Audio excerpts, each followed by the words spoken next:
Welcome to the Cabral Concept, where board-certified naturopath and integrative health practitioner Dr. Stephen Cabral shares how he was diagnosed at the age of 17 with a life-altering illness and given no hope for recovery. It was only after studying and traveling all over the world did he discover how to combine ancient Ayurvedic healing practices with state-of-the-art naturopathic and functional medicine to fully rebalance the body and re-energize it with life. It's time to discover how to get well, lose weight, and finally feel alive again. And now, here's your host, Dr. Stephen Cabral. Welcome back, everyone. Start to a new week. We're here today on our Motivation and Mindset Monday, where I'm going to go over most likely a new topic for a lot of people out there. I know it was myself when I started to do a lot more research into at least what I found to be a very interesting concept called the bounce back statistic. Now, this is something that they typically use in sports, but I'm using it in everyday life. So I like to take a lot of the lessons that we learn from sports or other facets of life and to say, how can we apply this to our own personal life to become that much better? So, and the reason why this is so important is you can set goals for yourself in any area of your life. And it could be with family and relationships, especially over this past year. It's like, okay, how do I deepen my relationships with those people that I love and that I care for? And I think we've really been taught a lot over this past year about that. But maybe it's now in career, or it's in finance, or it's in your own education, or maybe it's transitioning to something that you actually love doing because you found over the past year that you really don't like the spot that you're at in terms of your career and what you're doing for the vast majority of your life. I mean, if you're spending 8 hours, 10 hours a day working and commuting at a particular job. And I know a lot of people, the commute was cut down, but still you're doing that job and that's a good half of your day. So if you're spending 50% of all your waking hours at this particular line of work, do you love it? You know, it's a big question that a lot of people have had to ask themselves and really answer for themselves.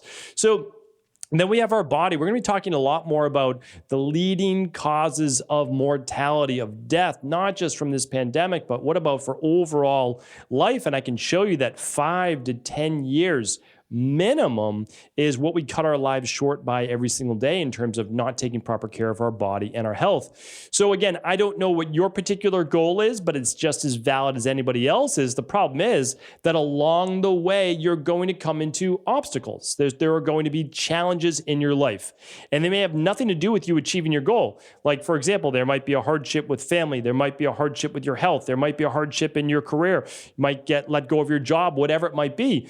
And those are all challenges we may not have been expecting. A lot of the biggest challenges we never expect necessarily at that moment, at least in time. So the problem is, though, what do you do when you encounter these hardships? Not in that exact moment, but what do you do in the days and weeks following it? And that's what I want to talk about with you here today. So I'm going to talk about what is the bounce back statistic, and then let's apply it to our everyday life. So the bounce back statistic in golf measures the percentage of holes on which a golfer is over par on one hole and under par on the next.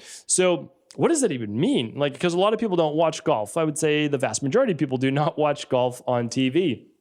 I actually enjoy watching a little bit of golf. I enjoy watching the majors like the US Open and the British Open and the Masters and all those tournaments. But, you know, again, I understand it's actually baseball's becoming a lot of that. I'll talk about baseball in a moment. It's like, it can be tough to watch. But here's the thing. So it's very interesting. Golf is very much a mindset-based game. A lot of the top 100 players in the world have pretty solid skill set, right? It's a pretty solid skill set. But some players have a much stronger mindset. When we look at Tiger Woods back in the day, virtually impossible to beat going into a Sunday, which is the last day in a golf tournament typically. When he put on his red shirt, right? Tiger's red shirt, and he was within a few strokes of the lead, or he had the lead. I mean, nearly impossible to beat because he had the mindset of a champion. He wasn't nervous that I'm going to lose this. He was thinking, I'm going to win this. There's a huge difference in that mindset. I don't want to lose versus I want to win. Those people that want to win, and that's what they're focused on, have a much better chance of winning, believe it or not. Those people in the same exact lead, and they're saying, I'm going to play not to lose. Well, in football and many other sports, they play that prevent defense. They end up losing, right? Because they're not going after it. They're not being aggressive going after the other team's quarterback or with their offense, whatever it might be. They're playing not to lose. You can't play not to lose. You have to play to win in life. That's such a big key takeaway, but let's save that for a separate show. But in golf, when one of the top people that isn't in the right mindset, that's why a lot of them have sports psychologists, that hypnotherapists, you name it. So listen to this way. If a top golfer really shoots double bogey or 2 over par, well, what do? Do they just say, well, that's it, I'm lost, I just gave away 2 strokes to my next competitor? Or do they get right back and say, I'm going to birdie, which is 1 under par, that next hole? So that is the bounce back statistic for golf. Now in football, I'm a huge New England Patriots fan. I'm from Boston, so it's okay. I'm allowed to root for them, right? I've been in Boston, lived in Boston my entire life. We'll just put it this way. My entire life I've been in Boston. And I was there for them when they weren't very good. And then, of course, I got to enjoy it when they were very good for 20 years with Tom Brady. And we'll see what happens, in this upcoming year or so. But here's the thing. The New England Patriots had the best bounce back statistic in all of football pretty much ever when they lost a football game. So they had over an 80% winning percentage. But when they lost a game, it was so highly unlikely that they lost the next game that you could make a really good bet on that team, on the Patriots, that they wouldn't lose the next game.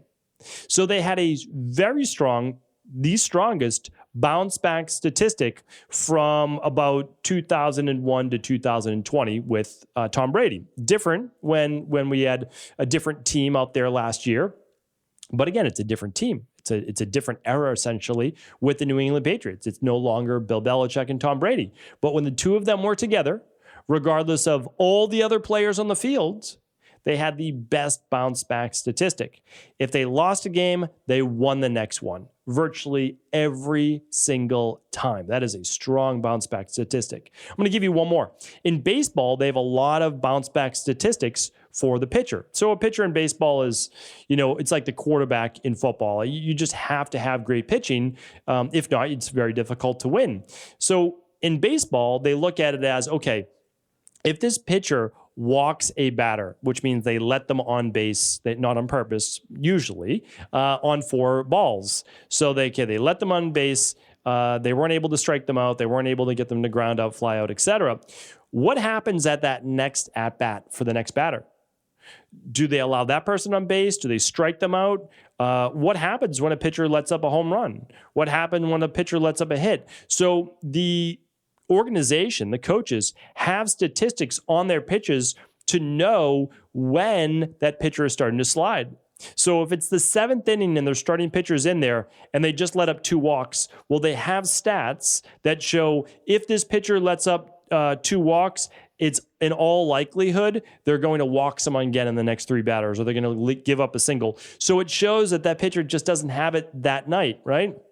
So really important that they have all these stats. Some pitchers, okay, they let up a walk, they get angry with themselves, right? They're not playing not to lose, they're playing to win. So they get angry with themselves and they channel that aggression actually for good. They say, okay, I'm getting out the rest of the side, as they say. I'm getting out the rest of the batters. So after they let up a walk, well, their bounce back statistic shows that they get out the next 2 batters. So to me, I mean, I love statistics. I love data. I love all of these different types of things with research.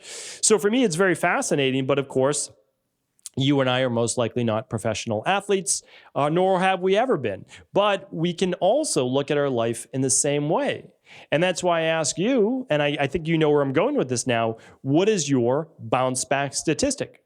You can look at your overall life average, but what I like to do is I like to break it down in certain areas, because I've worked with elite CEOs of companies. I've worked with multiple billionaires. I've worked with hundreds and hundreds of millionaires. I've worked with, what you would say in the business world are very financially successful people. I've worked with athletes who are successful in their professional sport. I've worked with professionals at all different levels. And I can tell you this, that okay, let's say that person's financially successful. I'll tell you that their nutrition and their health, not always on point. I'll tell you, work with these athletes or these celebrities, and they're great in terms of their confidence and star power, but not so great in terms of family and relationships. So again, I can show you all different things, which is why you can kind of look at your overall life bounce back score, but I like to break it down a little bit more. So for example, if your goal is to eat healthy, whether it's for wellness, for weight loss, for anti-aging, I asked you, what happens when you have a cheat meal or a flex meal and it was unexpected? Now, for me, I expect to have one Friday night or Saturday night. I love being able to, now that the pandemic is lifting, is being able to take out my girls, as I say, my family. I love being able to go out to dinner with them. It's just a time to unwind. It's a time to relax, and we just get out, and I love being able to spend time with that. That's something that I always wanted to do, enjoy doing. I don't think that we went out a ton to dinner, when I was younger, although, again, I'm not saying I had a great childhood, all those different things, but it's something that I always wanted to do, is be able to go out, be able to take my family out. It's just because I enjoyed it. I really enjoyed it. So what I wanted to share with you is that I plan those ones, but what happens if you have a cheat meal unexpectedly? Let's say someone brings something into the office. If you have that, do you just say, okay, well, this day is a bust, so now I'm going to have a cheat meal that night. I might have a couple drinks, whatever it might be. Or let's say you have an unexpected cheat meal on Friday night, and you're expecting to have one on Saturday night. So you have it Friday night, and then you just let go the whole weekend, right? And what does that do to your goals? So I ask you, when you have an unexpected cheat, even during like our functional medicine detox, people ask all the time, well, I had a cheat. I know I wasn't supposed to have a drink or whatever it might be, but, is this whole thing a bust? Well, no, it's not. It's not ideal. I'm not going to, sugarcoat it and say, oh, you're going to get the same results. Well, because you're not. Like, life is not like that, right? We have to be realistic in life, but that's okay. That's okay. You got to get back on track. That's the bounce back. So if you have an unexpected cheat meal, hey, you know what? Don't stress over it. Honestly, it happened. Learn from it. What could you potentially do to not put yourself in that situation next time? Or just enjoy it and get back on track, right? That's that bounce back stat. Same thing with the workout.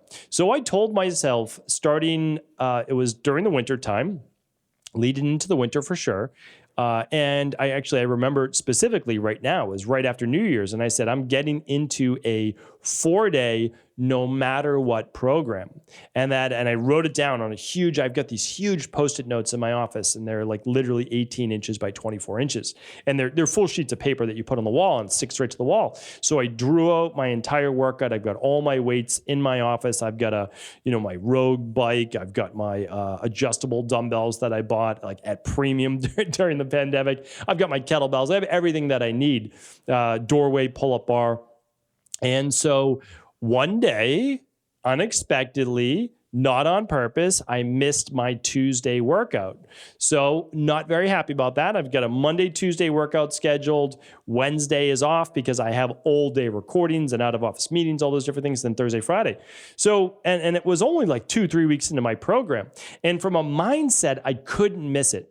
It was too much for me to already say, well, okay, I'm 3 weeks in. I already missed one of my 4 days. And that means I'm doing less days than not for my workout. So I don't advise this, but I just want to show you that every once in a while to ingrain it into your brain that you are not going to slide, that you're going to bounce back stronger. I did my Tuesday workout and my Thursday workout on Thursday. Now, that's double the workout. It's not a good idea to do that regularly. And I'm not sharing that to say that I'm anything special or that I think that that's a good idea to do 2 workouts in one day. I typically don't. But for my mindset, I needed to do it to teach myself and tell myself that this is an important goal to me. And I'm not going to skip workouts. I'm not going to give up on it. And yes, life sometimes gets in the way. So here's what I did and here's what I'm going to do. And then that night, I try to get a little extra rest, of course, eat well that day, and say, listen, I don't want to do 2 workouts ever again in the same day. That's not an ideal goal of mine. I'm here for the longevity of it. So now my mind knows you better get in that workout, because if you don't, you're going to be doing doubles the next time. So again, that's not for everybody. You could simply just get back on track that next day. But I wanted to do that from more of a mindset-based perspective. And then you get a little insight into how my mind works sometimes. So a couple other ones away from body transformation and health and workouts and diet and all that good stuff. But what about an argument with your partner, right? Or your spouse? How long do you let that last for? Do you sometimes need to be the person who simply rises above and say, I'm not going to allow this to continue? Listen, I know we both said things we didn't mean. I know that I said things that I didn't necessarily want to imply. I apologize and move on. How quickly are you able to do that? Right? That's really important for both of you, for your relationship. And so that's another stat I think that's great to look at. And then what about just stress in general? You've got stress at work, you've got stress about this. How long do you allow that to fester? Is it a day? Is it a week? Is it months? Is it ongoing? Because all of these things really just begin to break you down as a human in terms of your physiology, your body, and also your brain. So my goal for you is this. It's not to be perfect. I'm not perfect by any means. I really don't know anybody that is. And we all have weak points in those certain areas of our life. So I simply ask you to look at your bounce back statistic. And you might find that it's fantastic with your relationships and your career and stress in general, and maybe even your exercise. But you have an issue around eating and nutrition and cheat meals. Okay, then that's just one area that we're going to hone in and really work on. We're going to schedule those flex meals. We're going to stick to it. And we're going to have our big why as to why we are doing that you can continue to go back to. So I'll tell you right now, everybody is going to encounter challenges, right? The golfer is going to miss a shot. The Patriots are going to lose a game. There's no doubt about it. Now that Tom Brady's not there, they might lose a couple games in a row, and it's going to happen. And of course, pitchers are going to allow a walk during their career. So it's going to happen to all of us, whether you're a professional athlete or you're a regular everyday person like you and I. So what you want to think about is this. You want to think about not that it's not going to happen, but how do you respond? Remember, we can't control every event in our life, but we are able to control our response. Thank you so much for tuning into today's Mindset and Motivation. Appreciate you as always. And of course, if this show was helpful, please do feel free to pass it along to anybody else you believe it could serve. Thanks so much for tuning in today. You know I appreciate it. I truly do. And right now, going on over at Equal Life, we have an amazing offer. We are literally giving away one of our most popular products, and that is the Advanced Collagen Support. This is one of the only collagen products actually backed up by science. That means there are 3 patented ingredients. One of them is called Fortigel, the other one Tendoactive, and the last one Mobily. These are all used to clinically support your muscles, your skin, your nails, and your hair. That means after these products were created, they went through actual scientific research and were proven to improve the anti-aging based processes that naturally happen in our body, but after the age of about 25 to 30 years old, they start to go downhill a little bit each and every year by percentages. Well, those percentages add up. And that's why when you use a product that is backed by clinical science like Advanced Collagen Support, you get to take back those anti-aging based qualities about your body. You give your body what it needs in order to repair the hair, the skin, the nails, the muscles, the tissues, and the joints. So this is the absolute best product to add to your daily nutritional support smoothie. You take the complete protein, which is the daily nutritional support, all your vitamins, all your minerals, and then you add in your advanced collagen support. Now, if you choose not to do it that way, that's okay. You can add advanced collagen support to your favorite tea, your favorite coffee, your oatmeal, because it mixes instantly. So get your free bottle. This is an amazing $59 value. So you get it completely free over at equi.life. That's EQUI.LIFE. Yours free on all qualifying purchases this week while supplies last. Take care.